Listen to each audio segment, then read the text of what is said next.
Alright, before this video even starts, I want to quickly explain why I again took a week-long break from making videos. If you don't care about this kind of stuff, you can skip to the time that is right now shown on the screen. But if you care about that kind of stuff, I'll quickly explain to you. Last week, on Friday, I've been working on the best tier 4 tier tanks, tier 7, and I realized one thing.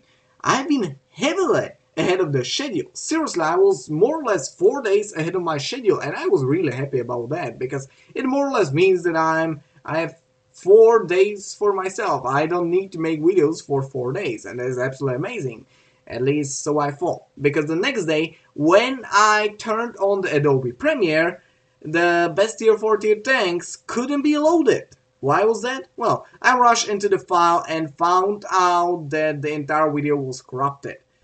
So yeah, my entire work was destroyed and I had to start all over again. But now, because I wanted to finish it in time, I had to work pretty much double the amount of work that I've been doing before. So, yeah, instead of being 4 days ahead of the schedule, I just barely made it on time. Sadly. So yeah, hope you don't mind it, and while we are at this, I should quickly inform you about one thing, and that's that in the upcoming several weeks there'll probably be a bit lesser videos than you are used to, because of a simple reason, and that is that the finals are storming out there, which means that I've got to learn on them, and yeah, I won't have as much time as I do have normally to make my videos, so there will be simply lesser videos, alright? But now to the actual video, in which we'll be watching the Painkiller 13 playing with his Rheinmetall Scorpion G on the map Ruinberg. Now, I know, a lot of you probably think that the Rheinmetall Scorpion G is incredibly broken tank, and so do I. Well, actually, I do not think that's so straight away broken tank, because this tank, unlike for example Defender or Chrysler GF, has quite a great counterplay, and that is, you know, playing a hard-hitting, fast tank against it, which counters it really heavily. Still though, the reason why I'm showing you this replay is not because of what our hero is right now doing, but because of the way he acts. This is possibly one of the calmest games that I've ever seen in this game. One of the calmest replays that I've ever seen. Even in the most stressful situations, our hero, the Painkiller 13, will keep his head cool. But right now, our hero, the Painkiller 13, took on quite a bizarre spot for Tank Destroyer. This spot is usually taken up by heavy tanks, especially like the Southern team usually goes with only heavy tanks to the town, while the medium tanks, light tanks, and TDs position themselves over here, as you might see. There is a medium tank, there is a medium tank, there are light tanks, and there are the TDs. Even the Gorilla 15, which as you might know is quite a fast TD, doesn't go into a town. Instead of that, he positions himself back over here. So he gets quite a bit of a protection with the bushes. However, our hero, it's seriously a bizarre spot in a town. This tank is really lightly armored. It isn't like a heavily armored TD like the Yak Panther E100 we can see right now brawling over here. Come on, shoot him. Nice, he penetrated. But this tank is seriously lightly armored. One single shot, one single high explosive shot, even actually a regular hit from the Yak Panther E100 can take you down, which is definitely not a good thing. So yeah, this spot is really bizarre. Still though, our hero was capable of dealing quite a lot of damage to the enemies in that spot, which I am quite surprised by. But, well, he kinda ran out of tanks to shoot at, despite the fact that there is a lot of enemy tanks. Well, at least our map shows that there's a lot of enemy tanks on this flank. There really isn't anything for you to shoot at. Nobody is going from behind this little corner back over here. So back over here, because they are scared that they are gonna get hit. They're gonna be hit back by the Scorpion G again, as they were several seconds ago. Oh, here's the Type 4 Heavy, and you dinged. You dinged. You actually loaded in the regular AP rounds, if I'm correct, which have 246 penetration, which is definitely not bad. And you weren't capable of penetrating the side of that thing. The monstrosity is seriously OP, and it can. The worst part about it, it can actually remove the Painkiller 13 out of this match with a single shot, because every single shot from that tank will be capable of penetrating the Scorpion G. This tank seriously has like 30 armor from the, well, 20 armor from a side, 20 armor from everywhere, but the front, if I'm correct with that angling, has like 50 armor, so seriously not all that much. Here's the Jagdpanther E100. I wouldn't be risking that shot. He's quite well, and not well angled. The only thing that he's exposing to you is the upper part of his tracks, which is pretty much impenetrable at this angle. Instead of that, you decided to shoot at the superstructure, which you got a lot higher chance of penetrating, but you still weren't capable of penetrating it. Second shot, no. He's still well. Oh no! Oh, Jesus. I would be scared shitless. I would probably shit my pants in this kind of a situation when I would see the Jagdpanther E100 pointing directly at me.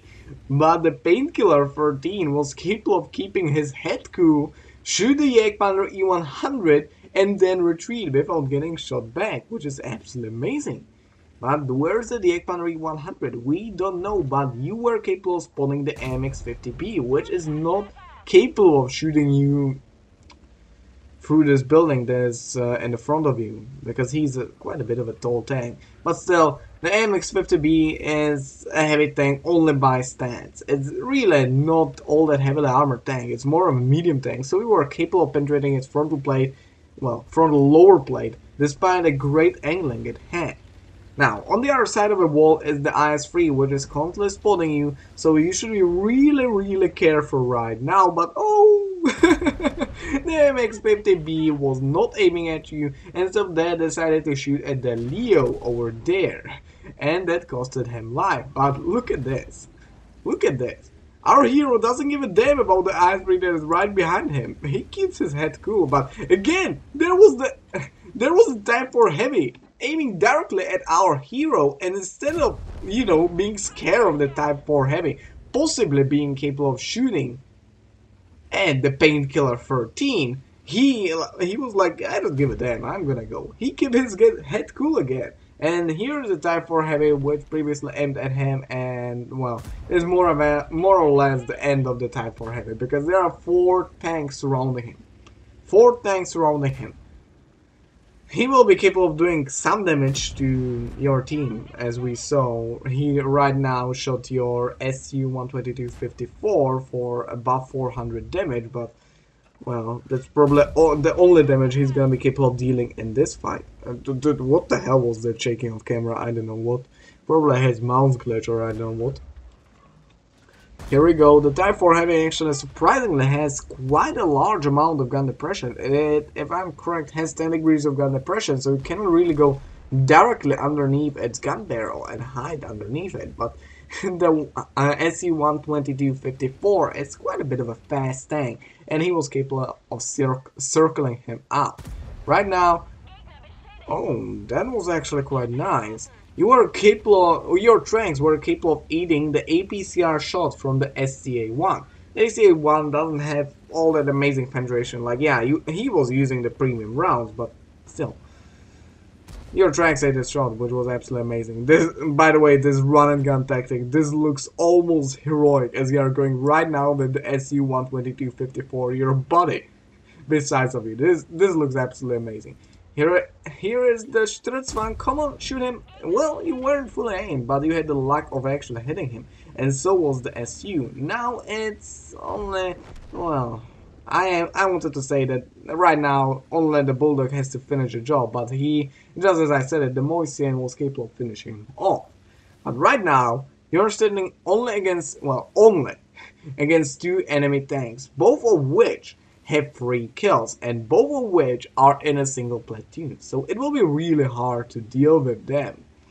Still though, I think that you will be capable of doing so, mainly because you were capable of picking up some, I would say, a friendship with that SU. Now, in my opinion, I actually personally thought that the Stritzwang is gonna be camping over here, while the Moisian will go like over here. I don't know why I can't paint on a map. Well, that doesn't matter now. Instead of that, as we might see, they are most likely going for the cap. Oh, no, they are not going for the cap. You shot the Moisian, and you weren't capable of penetrating it. If I'm correct, you shot the side armor of it, which was angled at over 70 degrees, which means that it was an auto ricochet.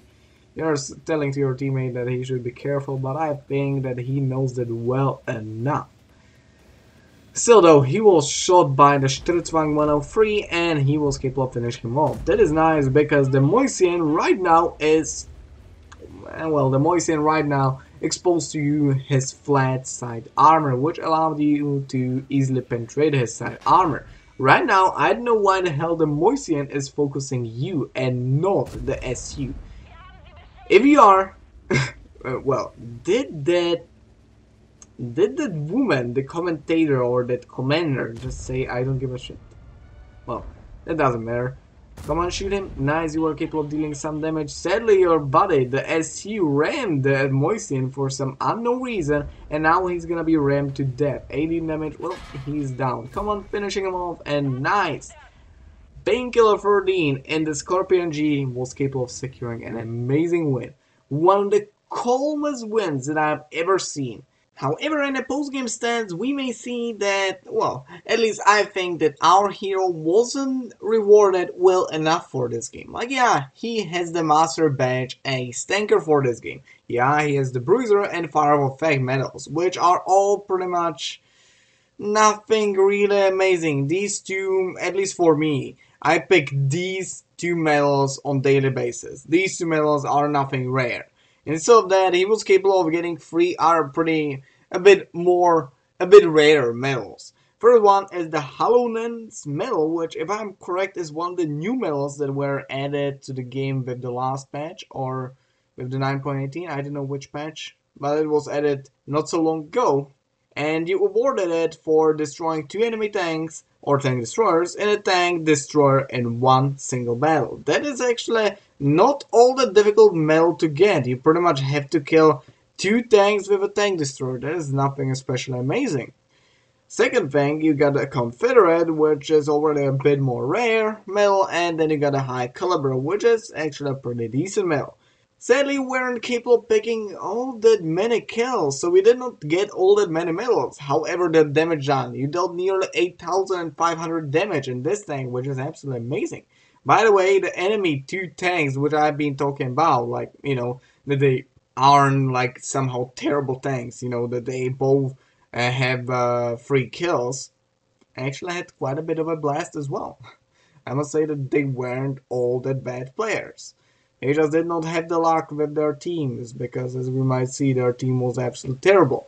Now, on the other hand, your was as well. If we look at your team, pretty much everything lower than a T-54 is absolutely terrible. If I go to the detail report, I'm actually surprised that you were capable of making such an incredible high amount of money. You were capable of earning 200,000 credits from this game. Actually, you weren't firing all that many premium rounds, so I'm not all that surprised, actually. As well, you were capable of hitting every single shot in this battle, which really shows how much of a great sniper this tank is. But on the other hand, again, you were kind of playing it on a short range, you know, roaming around the town, and you weren't really sniping. You were just, you know, shotgunning the enemies or going the run and gun tactic, but yeah, still, you are capable of hitting every single round.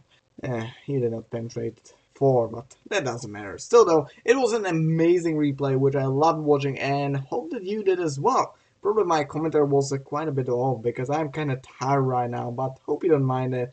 And I hope that you enjoyed the video, and I hope that I'll see you next time. Bye.